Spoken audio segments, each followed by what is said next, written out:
Hello, everyone. Welcome back to The Inside with LPY.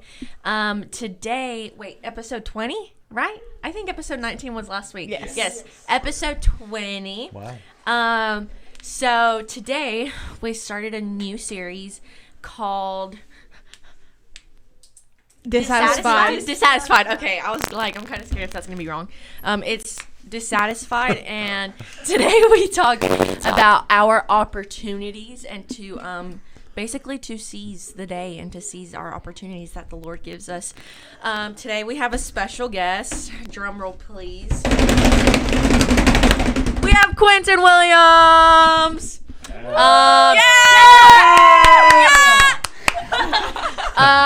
So then we also have Journey and Avon and Sadler.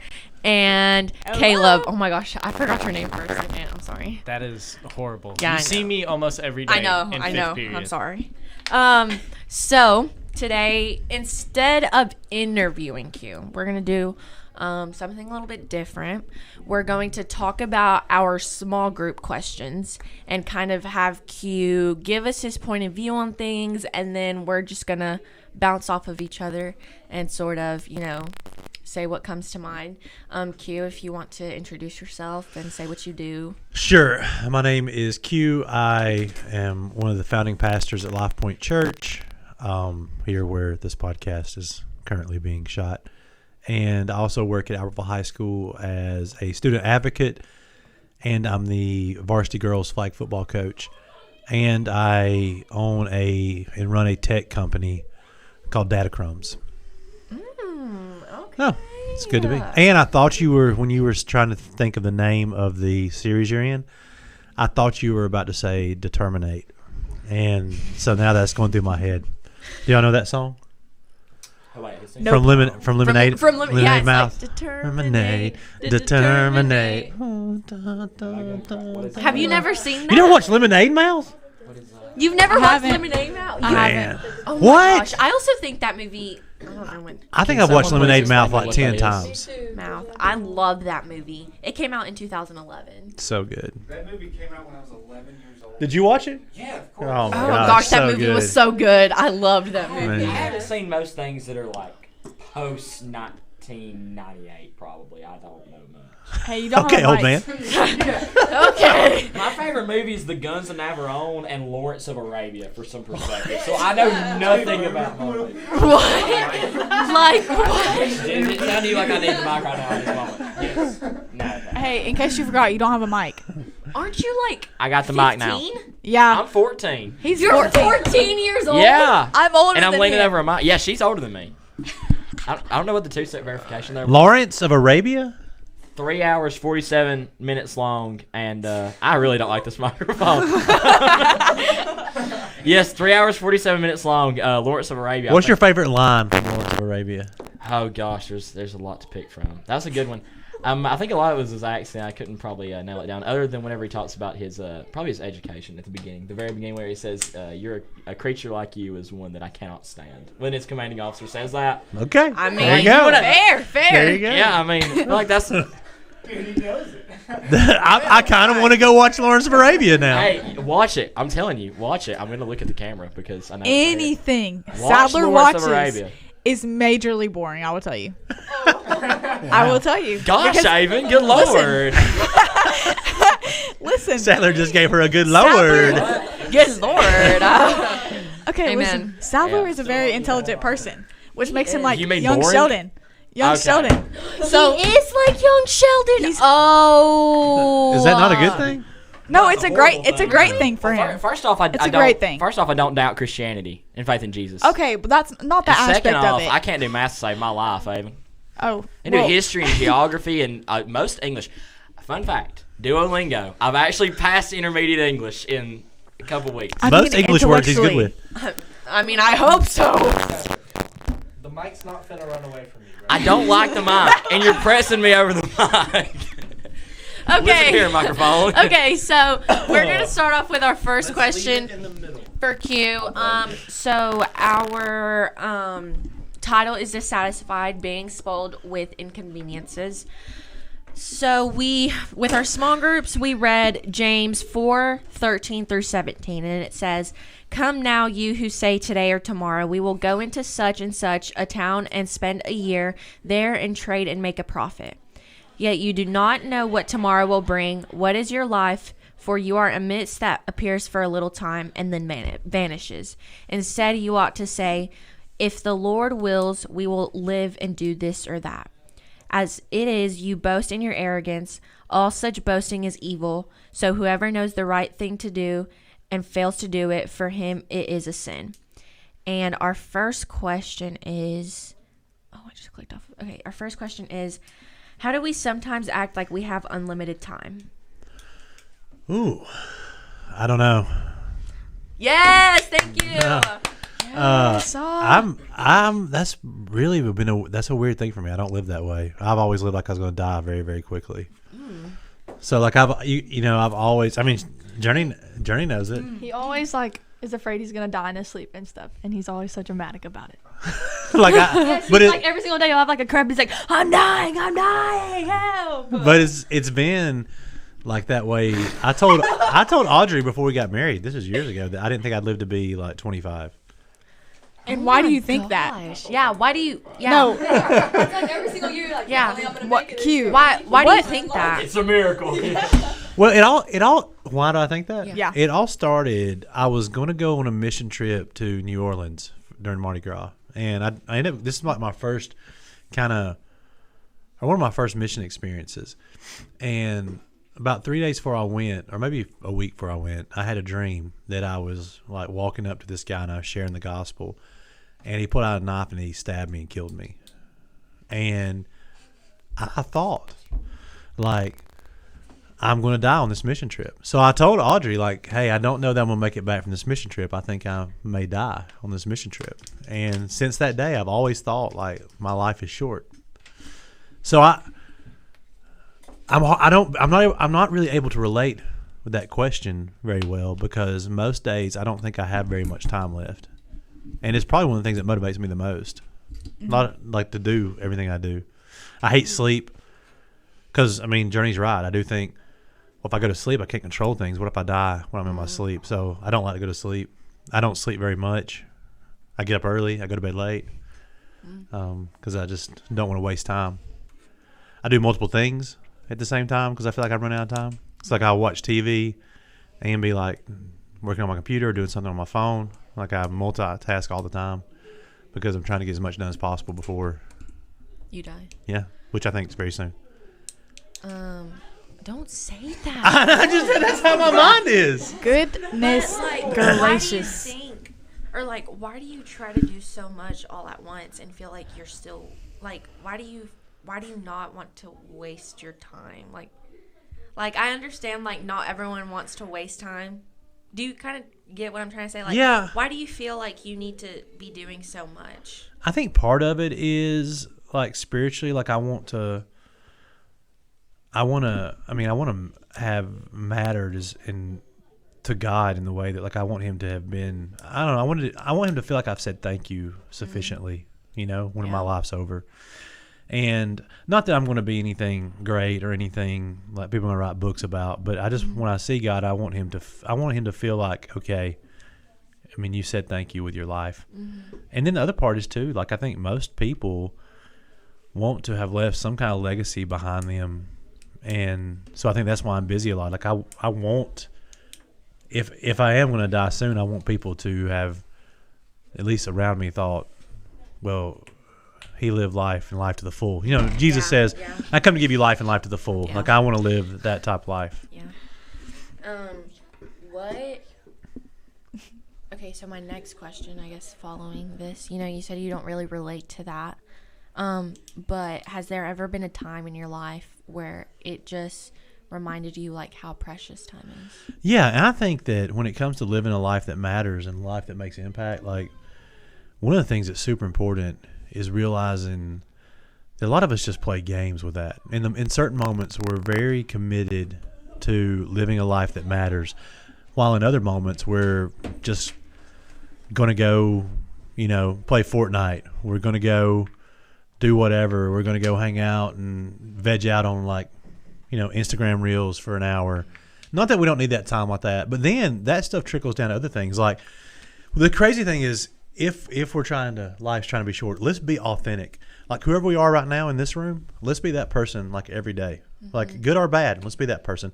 Let's don't come here and be like, hey, look at us, we're trying to do something significant, and then go to some party and party it up with a bunch of people and be somebody else, and then go to some sports thing and be something else, and then go to school and be let's just be who we're going to be.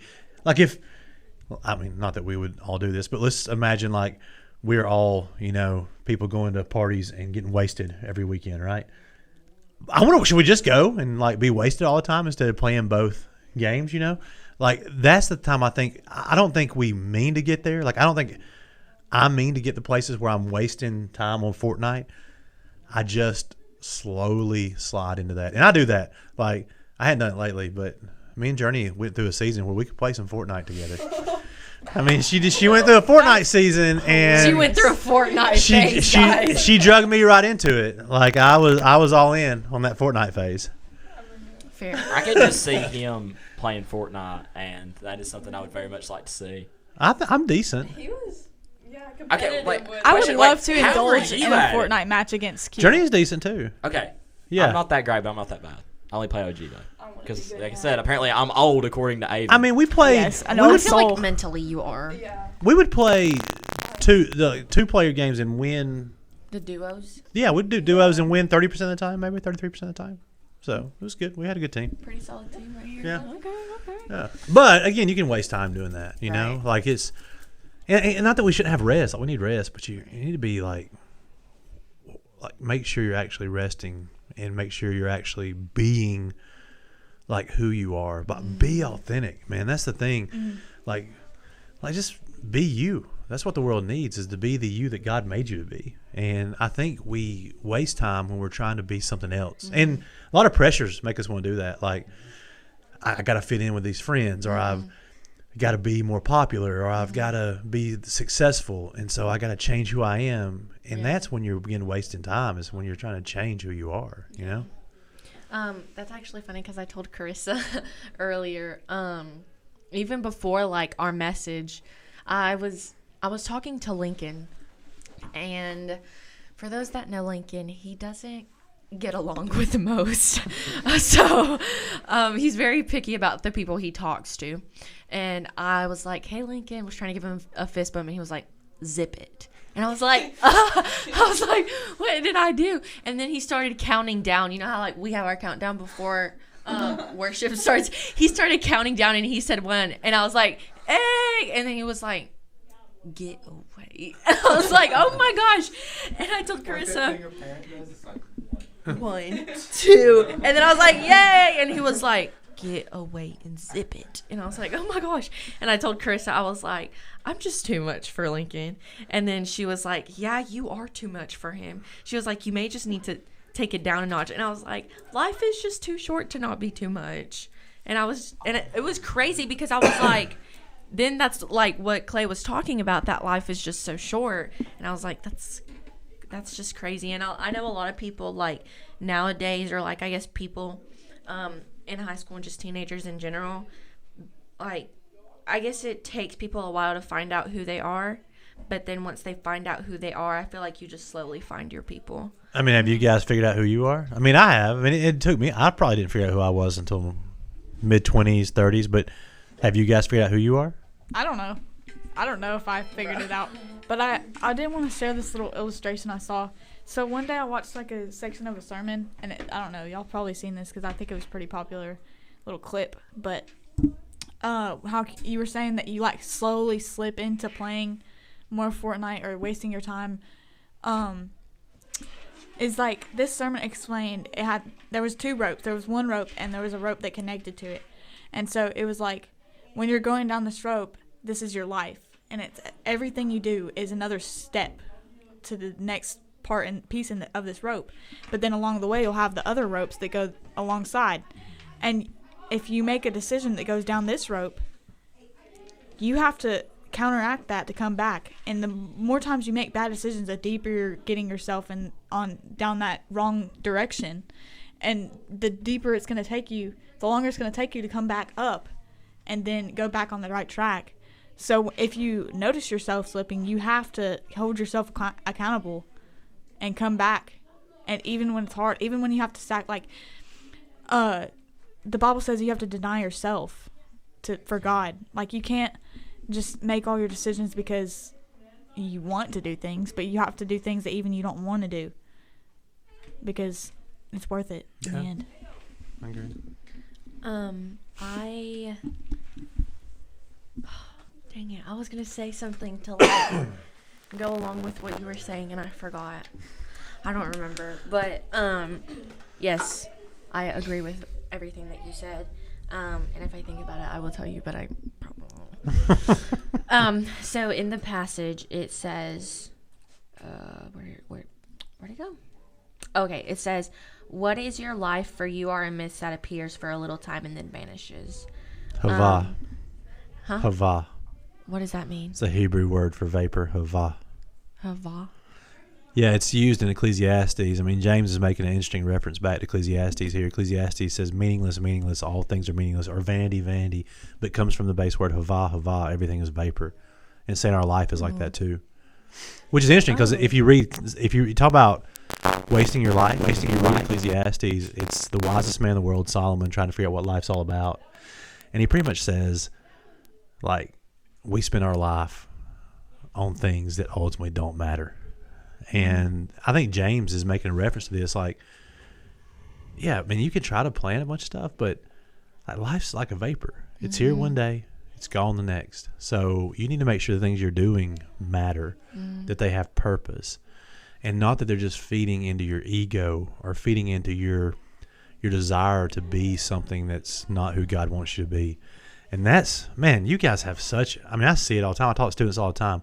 Like, amazing, awesome students who don't want to find themselves going places they shouldn't go, being with people they shouldn't be, doing things they shouldn't do. They do not want to do that. Like, they come to my office and they want to be this amazing person. But the pressure of all the culture around them is trying to make them be something else. And it is an absolute, very real battle that you guys face. And the pressure of it is more than it was for us too, because now it's everywhere. I mean, you see on social media, you know, people Snapchatting you, all this stuff. Like, so golly, to understand how important every moment is for you guys, that's a really hard thing to do. I don't know how you guys do it. Like, it would be, if I was in your shoes, I feel it would be difficult, especially if you get some friends that like you, or you begin to be a good, whatever you are, you know, a good athlete, a good musician, a good singer, a good student. If you start to rise up, then people want to bring you in, and then they have all these expectations that want to come along with it. It's exhausting. What? Because I know you said, I need to start writing down what I'm thinking. I know you said, that we have to make sure that the things we do in life matter. But, like, what is your take on the things that we think? Like, our thoughts and, like, I guess, like, the way that we feel about certain situations. Because, like, I know a lot of the times people say that, like, if you're feeling sad about something, they're just like, it's not going to matter eventually. Like, eventually it won't matter. And I mean, like, I don't know. I used to get hurt when I was a kid, or like somebody would say something, and my mom would be like, "Are you gonna remember this in 5 years?" No. Yeah. So don't cry about it. And I'm like, what? Like, that's such a dumb argument. Did you ever remember any of those things 5 years down the road? No, but it still, in the moment, it matters. Okay, yeah. There's so many. That's what I was gonna say. I feel like a lot of the times in the moment it matters, but I've always said this to y'all. I've always been like, it's okay to feel your feelings, but don't dwell in them. I've always said that, and I stand by that. And I even struggle with that. Sometimes I let, like, my thoughts and my emotions consume me, because I'm a very, very, very, very emotional and sensitive person. And so I tend to not see that as a bad thing, but sometimes, you know, I tend to think that it is a bad thing. But I just try to not let it consume me and let myself dwell in it. Well, the reason I ask that is because I think I find myself sometimes, not like getting sad about it again, but like I can very clearly remember like certain things from the past like that for whatever reason. I don't know why. Yeah. I've always been like something will stick with me. It'll be like in like the second grade, at like my only theater thing I ever did. I'm just like, What's that for? You know, Yeah. I can't help it. Feelings are not bad. Feelings are how you are processing things going on around you. They're natural for all of us. How you let your feelings affect you is what really matters. So if I'm feeling really sad and I'm like, man, I'm real sad, I'm going to go just, you know, do a line of cocaine to feel better because I'm sad. The sadness is not the issue in the moment. How you're coping with it is the issue. You know, gosh, we have teenagers that deal with, and we talk about, you know, something we talk about in the circles I run with at school. We have teen suicide that grows because in the moment, these kids, the students, are feeling very, very sad and depressed in the moment. Yeah. And they don't know how to cope with it. And so they end up taking their own life. The sadness is not wrong. The sadness is okay. That's their feeling. But they haven't learned how to cope with those things in a healthy way, you know? Yeah. And it's crazy because what's happened is a lot of time, most coping that happens in a healthy manner happens through interaction between people. And as connected as we are through all these like social media deals, we're really, what's crazy is we have, I don't know, Snapchat, all these different things, right? If you took a poll of students, even with all this technology, people feel more lonely today than they did 50 years ago. Isn't that crazy? It is. Like we are more connected, yet people feel more lonely, more not understood than they did 50 years ago. Yeah. And I feel like even though we are more connected, I feel like we're just more connected because of our phones. Like we feel like we're very connected, but back then they were like physically connected. You know what I mean? Yeah, they said imagine if every day when you went home, like you and your family and maybe your neighbors came over and the people across the street and you spent 3 or 4 hours just sitting on the front porch talking every day. Right. Like that's why I feel amazing. I feel like that's why love talking to people. Another language. That's why a lot of old people, like you'll see them just sitting on their Fort Punch talking. Fort Punch. Fort Punch. Fort Punch. I wake up in the morning, I grab my coffee, I go sit on my Fort Punch. Got to go to that Fort Punch. The way she didn't even react. That seems like something we just renamed. They just sit on their Fort Punch and I knew it sounded weird, but I was like, maybe I said it right and they won't say anything. But they thought. I know, we are. He comes in here every time. And Clay just gave us the finger. He disappeared. He's like drinking that haterade. But we have a message. Yeah, you know what's crazy? I'm the producer. What's he doing? Right. Stay in your lane. I know you were coming up. Stay in your lane, Clay. right, stay in your lane, Clay. We have a message Oh my gosh. before we got Go hunt a to the deer. table. Is that everybody's listening to me right now?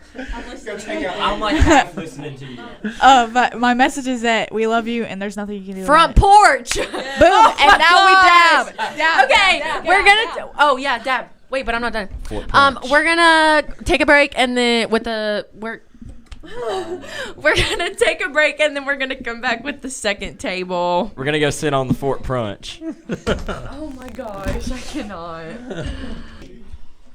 Hello guys, we're back from our break and we're here with the second table. We have V, May, Marley, and Alex. So we're just gonna continue asking Q questions from our small group. So my next question, I guess you sort of answered it whenever you were talking about what Solomon says. But the question was, what does it mean that life is a mist in the passage? Oh yeah, so life's a mist. That means it's vapor. It's here, and you can barely see it, barely feel it, and then it's gone. And it's just the quickness of life. Like years go by so fast, and I know it doesn't seem like it so much at y'all's age, but it is true. Like the older you get, the quicker it seems that things go by. And like we were talking in the break, like decade, like decade seems like moments. It's crazy. So I think that's what it's saying is, like before long, like you guys are almost graduated, whatever grade you're in. All y'all are No. But all y'all three are 8th graders, 7th graders. So you're about to be in high school. So middle school's about to be over. You know? High school's about to be over for me. High school's about to be over for you. That's crazy. I'm a junior. One more year. And you'll never be in high school again I in know, your whole that's life. so sad. Sad. Yes, I love high school. Sad. I'm gonna be jumping for joy. No. High key, no. I'm gonna be like Like sad when- on the day, but after that, I'm like, No, because like Done with that. after you graduate, think about it. You're gonna have to start paying taxes, and you're gonna have to start doing or like There's you're gonna have to taxes. start doing everything. You're like, you're when gonna an have adult. to get a job. You're gonna have to manage your money. You're gonna have to start paying bills. You're gonna have to go to college. I'm just still You, having Guys, that ain't you're that gonna you're bad. gonna have to fix Yes, it your is. you're gonna have to fix your septic tank because it's clogged and overflowing and poop is running down your driveway. That's what you're gonna have to do in life. That's what you're gonna have to do. That's what you're gonna off. That's what you're gonna I'm have to so scared. I'm still going to be happy that I don't have to go into school every day. Well, you still have to go to school if you're going to college. Basically, Yeah, you're not If- you're not done with school until and you work. get your You still gotta doctor's wake up early, degree. go to work. Do depending you? on what shift you It's Your doctor's. Oh, well, yeah. I've been trying to play it through my head. Is college necessary? No, It's not. No. not for what I I'm think supposed to do. no. I think it depends what you're doing. Yeah. I think it depends what career you're. Because you're talking going about time. You're talking about time of life going away. I mean, that's another 4 years you're looking at.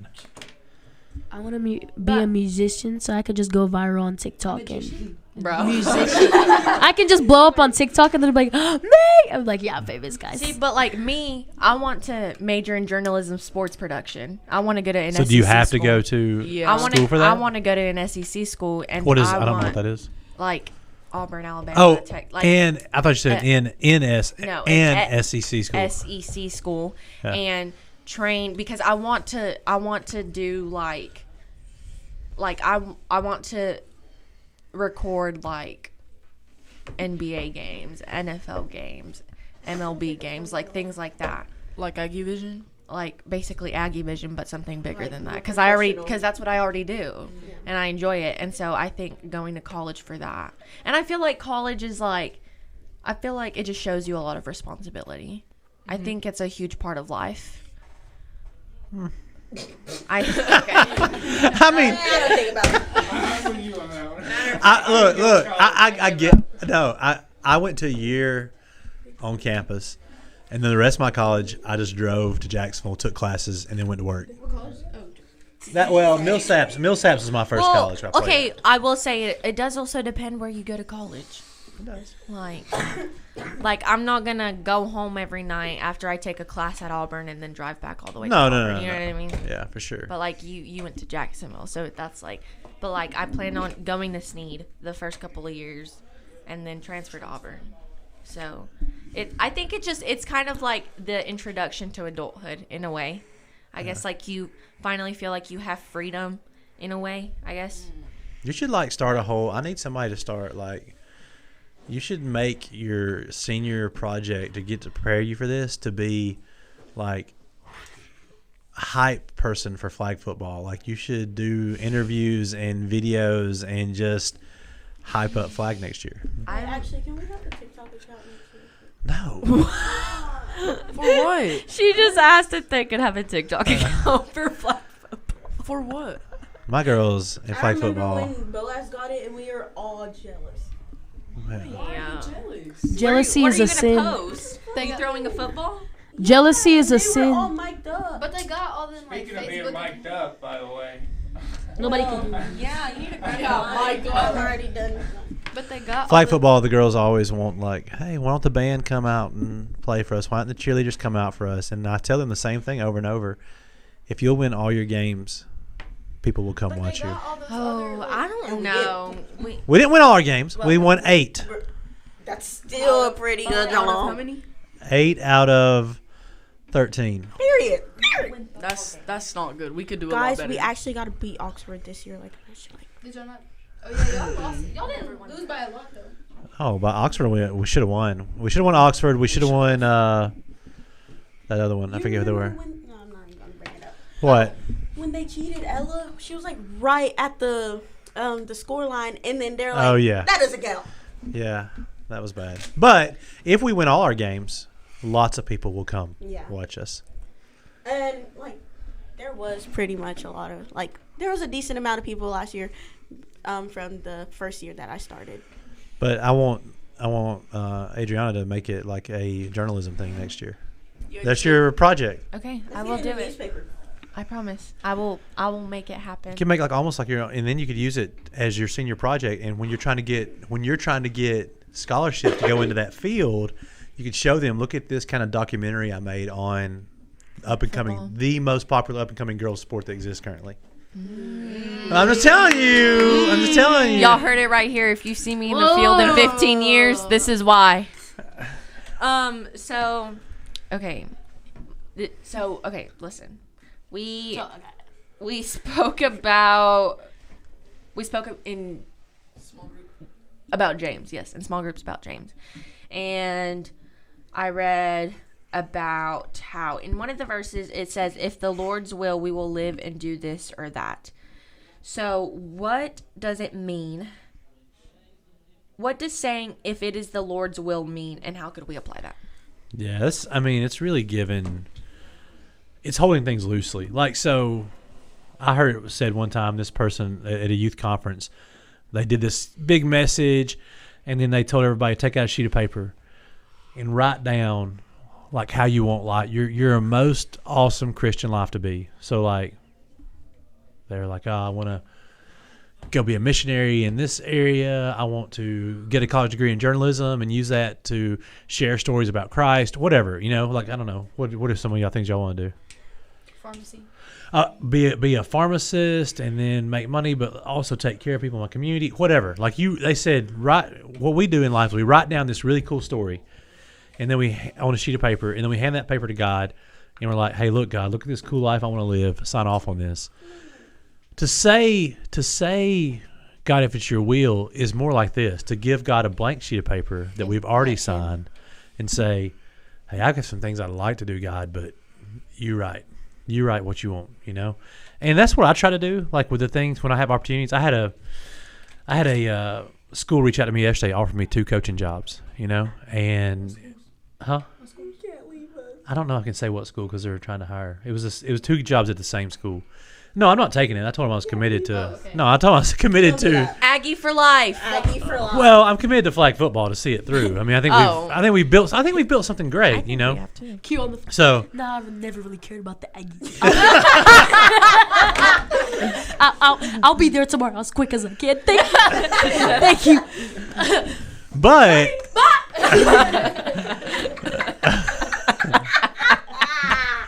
But.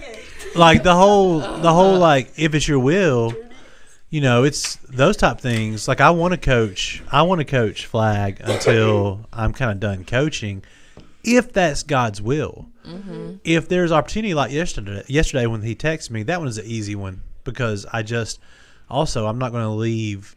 Because this was for an actual football job, not a flag football job.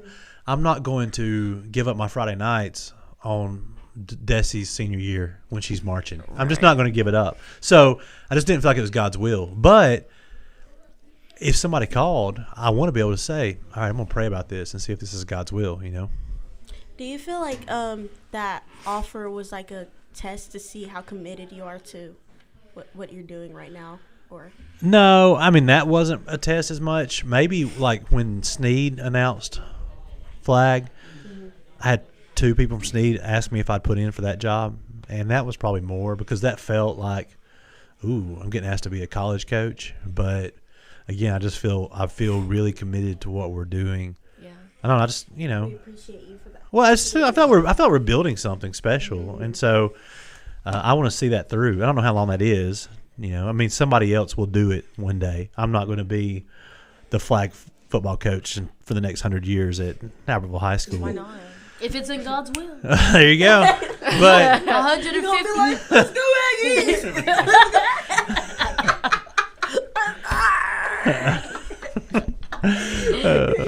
You make yourself laugh a lot. It would be fun to be you. I bet. Do you just like sit in your room sometimes and like make yourself laugh? I do. That's awesome. That's what I do sometimes. Awesome. Oh, not me.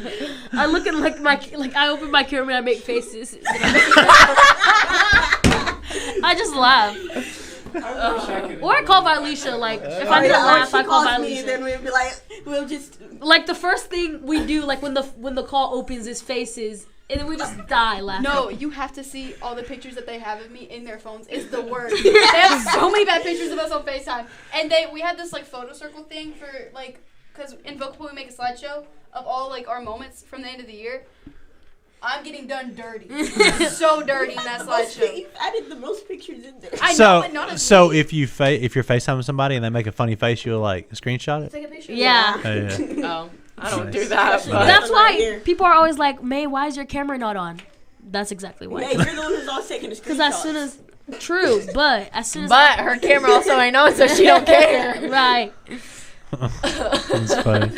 But I was gonna say before you had the question is I feel like a lot of the times we just say if it's God's will because we know that that's what we need to say. Like we want to believe that. Yeah. But I know that I mean I don't struggle with it as much as I used to, but whenever I would pray, I would like not want to say it, but I ended up saying it because then I would feel guilty if I didn't say it because I didn't want it to go my way. Because at the end of the day, I know regardless, it's going to go the way that God wants it to go. But, you know, growing up and realizing a lot of things, I've just realized that like I said, at the end of the day, it's not going to happen in my time. And not everything that I want to happen is going to happen. I think a cool thing, if you want to try to figure out if something's God's will, then ask yourself what's your motivation in it. So, for instance, like I have no doubt me coaching flag football at Albertville High School is in God's will. Here's the reason why. How many young ladies have found their way to Lifepoint Church through flag football? A lot. Like it's and then now, parents like Aubrey's family's here on Sunday mornings. It kind of, it's because I started working with the younger kids, the 3rd through 6th graders. There's also 2 other mothers who kids are coming that started coming to Lifepoint Church. Like there's story after story after story of people finding closeness to God. I have a young lady right now that I am praying very, very hard for, that she would come to know Jesus. And I think flag football is the avenue that's going to happen. So that's how, like, my motivation in flag football is not that I like become this famous flag football coach. Yeah. The motivation is seeing people come to know Jesus. Yeah. And so if my motivation's that, I can feel good about that being in God's will. Yeah. You're right, you know? We were talking about the God's will thing in small groups, and then Sarah said that she only tends to say, well, like, it was God's will when something bad happens to her. Huh. Yeah. And it's like we don't say that when something good happens. And then sometimes, or like I sometimes instead say like, well, I worked hard for that, I deserve that. But then I have to remember what Todd preached about one Sunday, and then it was like, you don't deserve anything. Like, what you deserve is hell. Yeah.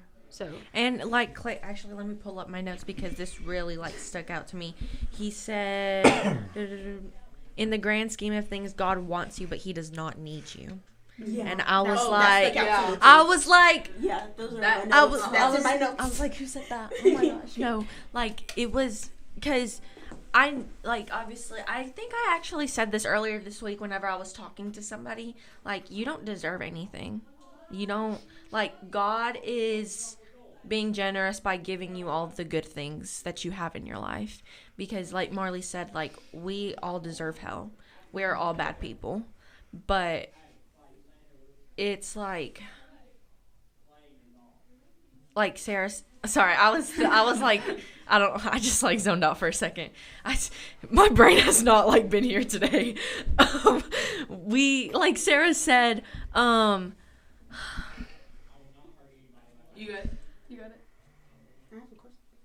If it was God's will, what? Oh, she only says she only says it was God's will when something bad happens. Yeah. Oh, yeah. She did say that. Well, that was God's plan when something goes wrong. Oh, and then we don't say it's God's will whenever something good happens. Yeah. But I feel like because we're so used to just getting good. Like, we're so used to only focusing on the good and only going to God whenever things are bad and not whenever things are good. I agree with that. But we also have to realize that, like, the only reason we have good is because we had bad. And a lot of the times, like, today, whenever I was giving the message at the middle school, I said that good things come. No, wait. Good things come. What did I? I know what you said. Don't worry. I have it in my notes. I said, good comes out of everything. There's like something good always comes out of bad all the time.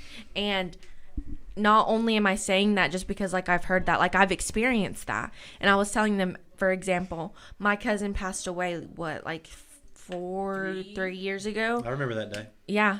It was around Easter. It was on Easter. Yeah. And I had just gotten in the car actually from singing at both of those services, and then I had to go back and sing for the third service. Mom didn't want me to, but I told her, I was like, I just feel like I need to. Like, I don't want to be in bed crying. Like, I just want to go to church. And so then that night I met someone that, honestly, if I wouldn't have met them that night, I wouldn't be where I am spiritually. Like, they made me crave God. And that was honestly, from that moment, like, from ever since that happened on Easter Day, I just craved God. Because I realized, like, because at the time I felt like she was the only person that got me. And I didn't really have a lot of, like, adults that I looked up to, and I guess she was the only adult that I felt like understood me. And so at that point, the only person that I knew that understood me was God. And so I was like, well, now that I've lost her, and even though that's a bad thing, obviously, I found God through her death. And that is that was just the example that I gave this morning whenever I said that, like, good comes out of everything. And I know that that's, like, really hard to grasp for a lot of people, but honestly, I'm very thankful that I got it at, like, an early age, because I would not be where I am now if she hadn't died. I heard you did good this morning. Heard it went really well. Thanks. I liked it. It was really good. No, you can. Okay. Just like. Okay, so it has to do with flag football. Okay, so when the principal came to you and asked you to be the coach of flag football, how'd you feel? It really didn't go down that way. It went, like, I went to him and said, "Can we start flag football? I'll coach it." So he was like, "I'll do it." And then we had the interesting meeting, and we had like 70-something girls show up for it from the high school, and was like, "We can do this." And so that first team, man, they're something special. I mean, those are some kids who rolled the dice with us on that first year. I'll never forget that team. They have a special place in my heart. But yeah, once the ball was rolling, we just knew it was going to be something good. And honestly, my motivation in it, Valisha, other than the spiritual side, was I did think it was about to take off. I did think we could potentially get a lot of girls scholarships to college, that it might be their only pathway to get college paid for. We're now seeing what I thought was going to happen come to fruition. A lot of colleges are beginning to add it. NCAA is already talking about it. I think you're 3 to 4 years out from major colleges adding it as a championship sport. So then you're going to have schools like Alabama recruiting people for flag football. But it's also going to get more competitive. You know, the people who work the hardest are going to be the ones who have those opportunities. But like KG, KG's got offered to go play. Zoe's been offered a bunch. Sneed, Wallace. So and honestly, if Ruby wanted to play, Ruby could get an offer. She's just got a scholarship to go to UAB on a presidential scholarship because of her grades. She didn't need it. Edith, I told Edith I'd get Edith scholarship if she wanted to play. She didn't know she wants to play though. But there's this bubble, and the reason I knew that would happen is because they had to fill all these teams up. So for like a 8-year span, we're going to have this crazy moment where there's going to be a ton of flag scholarships. And the other thing is, the reason I did it is because most sports these days, like volleyball, basketball, softball, and soccer to a point, but soccer is a little bit different because it's cultural. Like the Hispanic community has been playing soccer their whole life, right? Yeah. But those other three, in our current culture in America and here in Alabama, if you don't have a lot of money and been playing travel ball and your parents been sending you to trainings and been getting skill work, you're way, way, way behind the curve when you get to high school. Flag football, I knew this when the moment they said they could do it, because it's the same with football. Come be an athlete. If you want it and you're gritty enough and you're tough enough and you'll put in the work, if you'll run harder than everybody else, spend time running, work on your hand, like these are things you can do at home. These isn't dribbling skills. This isn't having to make 3-point shots. This is being an athlete type thing. And so it gave kids that were in poverty that weren't as wealthy as these kids who've been getting all this special training. Because you look at the sports and a lot of those kids on those teams are from more wealthy middle class, upper middle class families. Well, flag football, you don't got to have all that. Yeah. So, give me the kids that have had rough upbringings, had a chip on their shoulder, but they're athletes. That's what I want to see. I remember during my first time going to hear you talk about flag football, the first thing you brought up was like no expenses. Like that's the first thing you said. Yeah, that's been and that was part of the. That's a value of mine. I mean, I go out and raise the money myself because I didn't want – again, that's another thing I thought's been a barrier to students playing sports is the cost. And to this point, flag football has been we went 3 seasons and it's been a zero cost to the player sport, which is pretty incredible because I don't know. How much is soccer? I don't know. 400. Softball's like – Gosh, 1,300. Cheer. How much is cheer? Like 1,500. Cheer's very expensive too.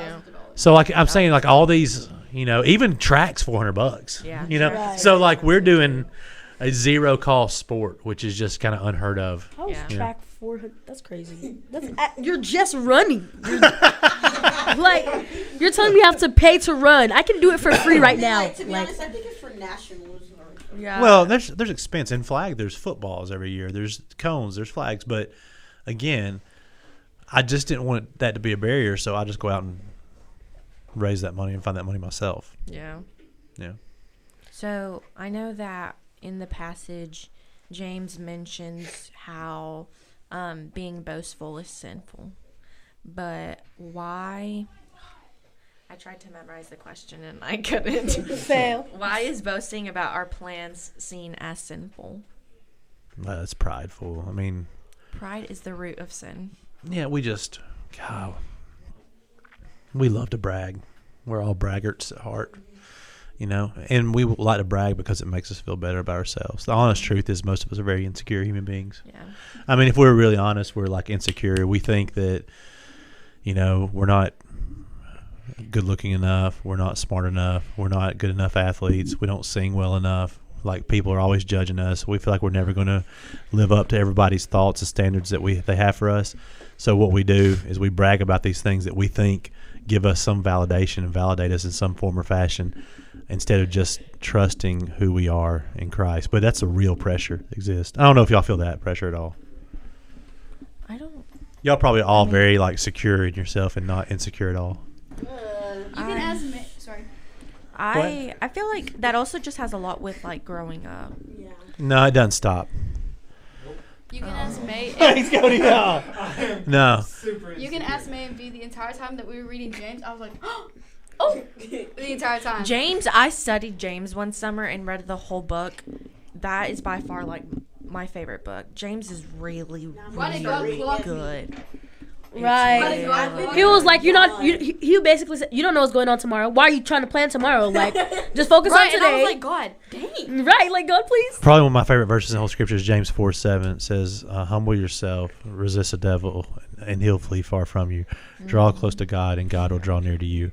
And I think, man, you want to know, it's all about humility. Like, it's all about just being humble and trying to get close to God. At the end of the day, I mean, that's what it's about. And I don't do that well. I mean, I'm a prideful person too. Pride gets, you get caught up in it And comparison, golly, I'll compare myself to other coaches. I'll compare myself to other people. Like, I'll think, like, compare myself to other pastors, like the whole thing. Like, you just get caught up in this comparison thing, when if you could just humble yourselves and just try to get close to God, like, everything would be fine. Yeah. One thing that I remember from the first year winter camp, I think it was, I want to say Ragsdale, but it wasn't him. But somebody said that comparison kills compassion. And I've never forgot about that. I think it was Will or Chase. I can't remember. I think it was Chase. I'm pretty sure it was Chase. Yeah. Because I want to say Ragsdale, but it wasn't Ragsdale. Yeah, because he wasn't like a part of the team yet, was he? Yeah, but he wasn't like as big as he is now. He didn't go. He wasn't as famous then. He's put on some weight. Right. Wasn't as big. He wasn't as known. Yeah. No, I love when he preaches. He's so I good. don't think he went to winter camp with us that year. Yeah, not that year. I think it was Chase. Yeah. Yeah. It's a weird thing about our church is how many people like preach at our church. It is a weird thing. Yeah. And it's an amazing thing. That's cool. My favorite, never mind. You're what? Oh, I was gonna say Yeah. my favorite preacher is.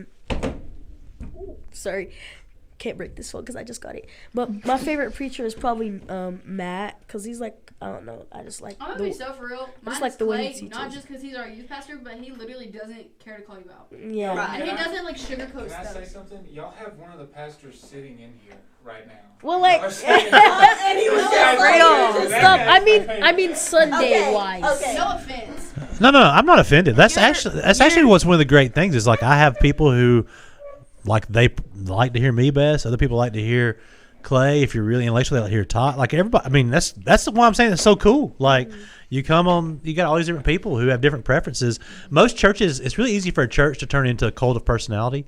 For the church to just follow one personality and become like that personality.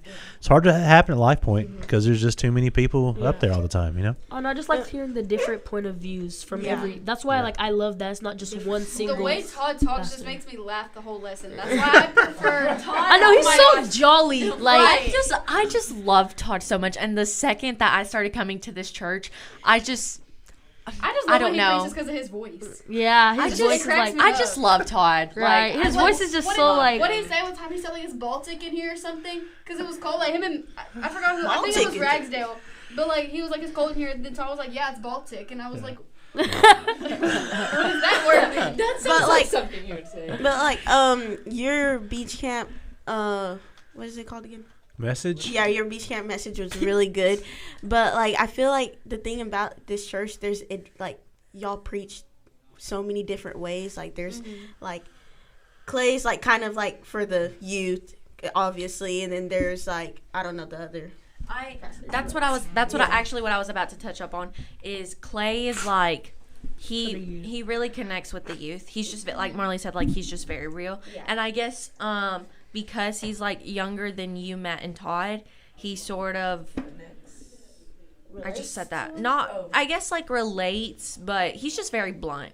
Yeah. And he's not like most where he will just tell you the truth. And it he don't sugarcoat. Todd like goes into the I guess like the historical part of the Bible. Yeah. Like he's just like Sadler. Yeah, he's a nerd. He is. He's just like Sadler. Sorry. No offense, Sadler. We love you both. We love Sadler. But Todd, like, I know whenever Todd's preaching, like, I'm going to learn something about, like, something, like, geographical because, like, he just knows that type of stuff. And he just goes into it, like, very deeply and the meaning behind it. And then Matt is very, like, he says a lot of bottom lines in one. He is very, like, he'll get straight to the point of the message. And then you're, like, kind of like the mix of both. No, see, I really like your lessons because you always like bring up food in them. No, listen. So if you keep going back for more chocolate cake, If you keep going back for more chocolate cake, the more you'll go back for sin. So don't eat the chocolate cake, like and then you won't sin. I'm such a foodie. I love food so much. Okay, you could tell. But I smell it from a 2-mile radius. Don't play. But it's like when you give examples of food, I'm like, I get it. Right. I get it. Like you gave the chocolate. It connects. It connects. It's making sense We're the now. same. But it's like that hilarious. time you were like, if you just start out with a slice of chocolate cake a week, and I'll turn it into every 2 days. And then I was like, you're so right, I get it. And then it was like, that's the same way with sin. I was like, gotcha. I was like, yeah. No. It was like, yeah. I hear food, I'm locked in. Chocolate cake. Like, continue. I'm listening. Look at my notebook. Right. No, I love it. A lot of people would be like, again, it'd be really easy to, even in that, people could get insecure or something. But I think we're all so supportive of each other, that the guys who teach and stuff are really supportive of each other and excited when each other does well. Like, you don't know this, when we come off stage, if I come off, I usually go to Matt or Todd if they're over there by the pastor area and go, hey, any edits? That's the question. Like, anything you guys think I could do better? And they do the same with me when they're speaking. So we're all on the same team trying to do the same thing. So it's a lot of fun, and the way we make messages, like we do that as a team, kind of like you guys do with Clay, so so that's a lot of fun too. There's a lot of times the bottom line that I'm saying may be something that Todd came up with. You know what I'm saying? Like, it may not even be my bottom line. He may have came up with it. I'm just getting to teach it. See what's sad? The fact is that I don't even like cake. But then I heard you say chocolate cake, and I was like, huh? I arose. You locked in. I locked in. Right. Okay, so I have one more question. Oh, that was It was aggressive. I have one more question before we wrap this up. So I remember whenever you were up on stage one Sunday, you started talking about the pencil tattoo that you have on your arm. I was going to ask you about that. I was going to ask you about Okay, that. listen. Oh my gosh. Listen. Hold on. You have a tattoo. Yeah, it's right there. I have two. I have this one. I have a quote on my chest. I asked you as this well. at Culver's. I know the answers. So, and you said it like forever ago, and whenever you started talking about how whenever we write on the paper, and then we ask God to sign off on it, but we need to sign off on it and give him the blank paper. Isn't that like somewhere along the lines of what the meaning behind your tattoo is? Sort of, yeah. It's connected to that. I mean, the number 2 pencil is just one of the greatest instruments that has ever existed, and I love to write. I write short stories. I wrote poetry. I've written songs. That type of thing. So I like to write, and you can live your life in pencil, right? So if you mess up, it's not. You can erase and do over. But the main reason I got it was a Mother Teresa quote that says, "We're all just pencils in the hand of God." So. Oh, wait! I like that. We're all just pencils in the hand of God. Yeah, it's funny. So, like, Hey guys, so actually I'm retiring. This is my last. Bruh, you said, well, actually the number 2 pencil is the greatest thing ever created. One of the greatest instruments ever created. One of the greatest instruments ever created. Aside from chocolate cake. You don't agree with the number 2 pencil? No, the lead pencil is the best. Like, No. yeah. Number 2. I like normal pencils. Better. Oh, I like High lead key, pencils because better. with the lead, it gets too pointy at one point, and then whenever I gotta flip it around. It like switches the Oh, writing. sometimes Switches the it makes a handwriting. squeaky noise. But then the normal, especially with the eraser, but then the normal pencil, it's like. But then the normal pencil. They'll hear her. Yeah, they'll But hear then- you. But I'm then sure the they will. But then the normal pencil, it doesn't ever like get too like thin on one side, because it's like the same amount of like thickness in the lead and the pencil. You know what I mean? No. It's Not like, for it's real. like Just stop thicker. You're just yapping now. Like, come on. Wait, you said we're just. We're all just pencils in the hand of God. It's like thicker than the ones in mechanical pencils. Okay. Give it a rest. We got it. Give it a rest. Alex pretending to know what you mean just so you would stop talking. Sorry, Marley. She said, "Yeah, I get it. I get it. You can stop. Right." Okay. Oh, you Yeah, tired? you just turned that right on me You whenever I tired? started yawning. Yes, I am. Took the ACT this week. Oh, it's been a week. How was that? Huh? How was that? Good. It was actually really easy. Yeah. He's giving me the clay hands. All right. So I'm going to wrap up this episode. Thank you, Q, for I was about to call you Clay. Thank you, Q, for joining us and giving us your point of view on our new message. So if you don't attend a church, we would love for you to attend Lifepoint and Lifepoint Youth. Lifepoint has two services on Sundays at 9 o'clock and 11 p.m. And then, wow. 9 a.m. and 11 a.m. Yes. And then LPY, we start, we have food at 5:30, and then our message starts at 6. Follow us on all of our social medias, Discover Lifepoint, LP.youth.